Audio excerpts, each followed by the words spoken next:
Hello and welcome to today's webcast, Windows Embedded C 6R3, Device Driver Development Best Practice. My name is Jochen Diekfuss. I'm Microsoft Most Valuable Professional for Windows Embedded. I'm also Microsoft Certified Trainer for Windows CE 5, Windows Embedded C 6R2, as well as Microsoft Auto 4.0.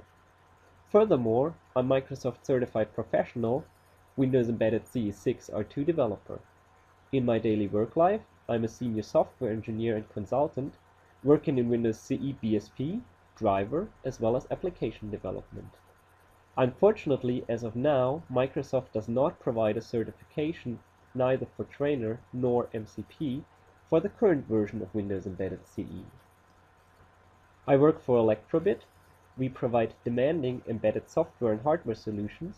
Our customers are the leading companies in the automotive and wireless markets. In 2008, we had a net sales of 172 million euros. We have over 1,600 employees in 7 countries. Furthermore, Electrobit is Windows Embedded Gold Partner. In 2009, we even won the Excellency Award. Our Windows Embedded competence ranges from BSP development, application development, up to consulting. In all of these areas, we have a number of experts who are happy to help you with your project. Today we're going to talk about driver development under Windows Embedded CE 6R3. We're going to have a look at the new user mode driver model, and we're going to talk about how to implement a driver. So what do we need to do to develop a driver under Windows CE? Basically, it's really easy. We only need to implement 10 stream interface functions like init, open, close, or I/O control. Furthermore, we need to implement some interrupt handling, for instance an interrupt service thread, and we need to include that driver into our image, or we need to load it manually. All tools needed are available within Platform Builder. It's much easier than developing a driver for Windows XP or Windows 7, where you would need to attend at least a week-long class to even start to develop a driver. Let's have a look at the driver architecture under Windows Embedded CE 6R3. Basically, all we need to develop is our stream interface driver, as explained before, and our application, which uses the file system API. All the rest is taken care of by the OS. So let's have a look what the OS does. As stated, the application interacts with the file system API.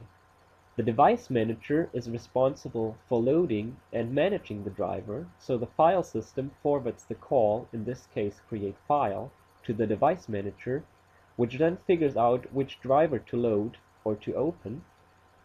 Our driver interacts directly with the Windows CE kernel to handle interrupt events. Under Windows CE 6R3, drivers can be found in 2 places, in user space or in kernel space.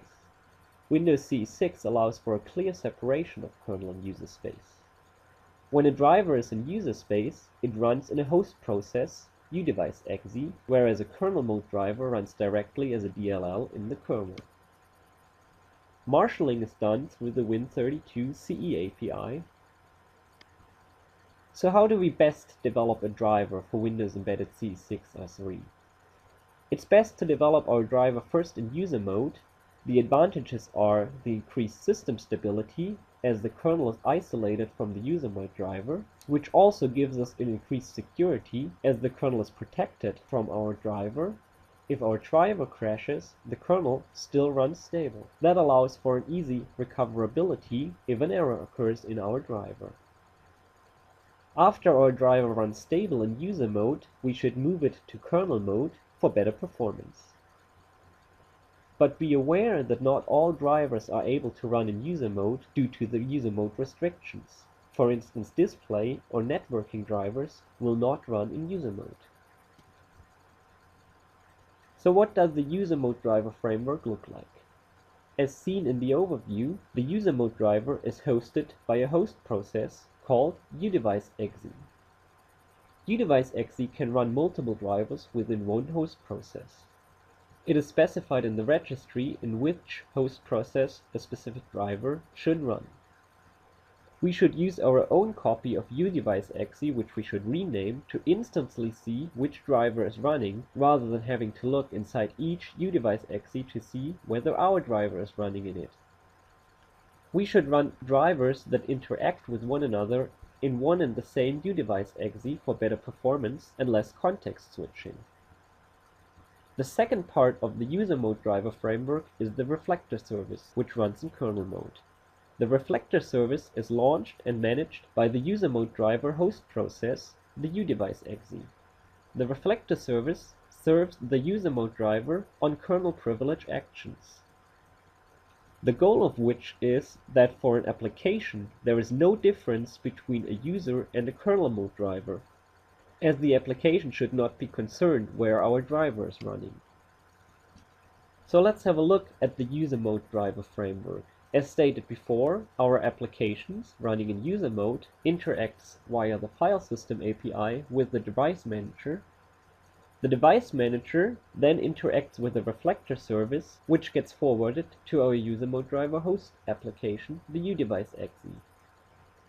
If the user mode driver itself needs to call kernel APIs, it gets filtered by the reflector service. The reflector service then decides whether the user mode driver is allowed to call that specific kernel API or whether it should be blocked. The user mode driver restrictions are that we have very limited access to the kernel API, which is done through the reflector service. For instance, interrupt APIs are allowed. A user mode driver furthermore has no access to kernel memory. We cannot use embedded pointer. We have restrictions on asynchronous memory access. We must marshal each pointer before we use it from within a user mode driver. Therefore, Windows Embedded C 6.3 offers a new API set like CE Open Caller Buffer. Map caller pointer is no longer supported. Let's have a look at the registry settings for our user mode driver. The user mode driver host process, the uDevice.exe, is launched and managed by the registry settings. In our user mode driver registry settings, we need to specify a flag that identifies that driver to load as a user mode driver.